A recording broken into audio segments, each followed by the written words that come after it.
La stratégie Sénégal numérique SN 2025 était déjà revenue là-dessus. Parce que cette stratégie-là, elle a un horizon jusqu'à 2025. Dans cette stratégie-là, on parle beaucoup de technologies émergentes. Ces technologies émergentes-là, aujourd'hui, je pense, ont besoin de la donnée. On parle beaucoup de IA, on parle de blockchain, on parle de big data, on parle de beaucoup de choses qui nécessitent de la donnée. Je pense que si on corrèle toutes les avancées que le Sénégal a fait en termes de data center, de mise en place de data center, de mise en place d'un cadre réglementaire favorable sur la protection des données, sur la loi sur l'information et surtout sur le dernier point qui est la Startup Act. Cette stratégie-là, ou bien cette loi-là, la dernière, la Startup Act, pour qu'elle donne de la valeur, il faudrait que nos start-upers puissent utiliser ces données-là. Et donc, je pense qu'aujourd'hui, vu le processus sur lequel nous sommes, il est important qu'on puisse réfléchir tous ensemble sur la gouvernance de ces données. Ces données-là, comment est-ce qu'on les collecte, comment est-ce qu'on les réutilise, comment on crée de la valeur avec pour le citoyen. Nous avons parlé d'une stratégie qui doit permettre d'avoir une contribution 10% sur le PIB national. Il faudrait également que cette donnée, cette économie des données-là, qu'on puisse l'avoir à travers les données. Donc la création de valeur à travers la donnée pour qu'on puisse impacter le PIB et aller si cher au rôle du président en Sénégal émergent. Comme je l'ai dit, hein, je pense que cette stratégie-là se veut très, très consensuelle. Non seulement consensuelle, mais surtout inclusive. Parce qu'une stratégie des données, ce sont nos données à moi-même, vos données Ousmane et les données de nos enfants. Et c'est avant tout, on est à une ère où on parle beaucoup de souveraineté. La souveraineté numérique, elle dépend d'abord de notre capacité à pouvoir légiférer nos données, à pouvoir conserver nos données. Et je pense qu'il y a beaucoup d'actions qui sont faites dans ce cadre-là pour nous permettre d'avoir une souveraineté donnée.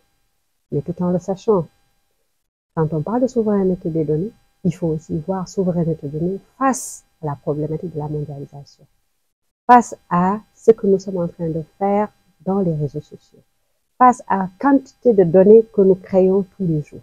Nous créons pas mal de données. Quelles sont les données sur lesquelles nous allons légiférer? Il y a beaucoup de types de données. Quelles sont les données sur lesquelles nous allons nous apaisanter? C'est pourquoi, de façon consensuelle et de façon multidimensionnelle surtout, que tous les acteurs, société civile, start-upers, citoyens alpha ou lambda, viennent nous retrouver. On a une deuxième partie demain, le 24, pour ça, mais on mettra en place également un site pour que chacun puisse contribuer à cette stratégie et voir quels sont les points les plus importants. Cette stratégie aussi, sachez-le, Monsieur Gay, vient, c'est la première stratégie en Afrique sur la donnée. Nous allons nous acheminer à une réflexion globale sur une stratégie bien africaine, mais aussi bien sénégalaise, spécifique au Sénégal. Donc, cette souveraineté dont nous parlons, ce sera l'occasion pour que tout le monde puisse en discuter. Sommes-nous souverains? Allons-nous trouver un moyen de légiférer, de la gouvernance? Et quelles sont les données qui seront utilisées et comment elles seront utilisées? Parce que tout ça, c'est pour le bénéfice du citoyen. L'administration a besoin de faire des services centrés sur les usagers.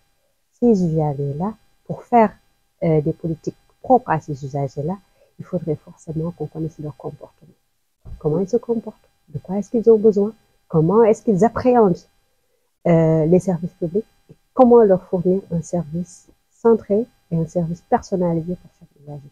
Donc c'est pourquoi je pense que cette stratégie des données, elle est assez importante. Elle est assez importante à plus d'un titre parce que sur un autre point, il faudrait que l'usager arrive aujourd'hui, que je n'ai plus besoin de donner ma carte d'identité ou bien mon passeport si j'ai un document qui m'a été délivré une fois par l'administration.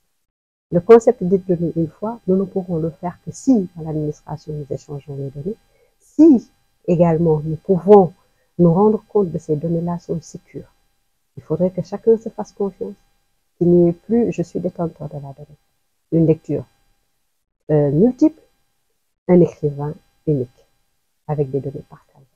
C'est comme ça qu'on pourra réellement impacter sur la vie des citoyens.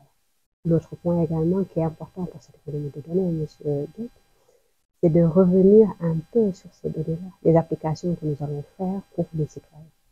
Les startups, ils peuvent l'utiliser et c'est ça dont on a besoin. Nous ne pouvons pas recruter tout le monde dans la fonction publique. Nous avons besoin de cette innovation. Et cette innovation-là, c'est des jeunes et des start-upers pleins de création qui peuvent nous aider dans ça.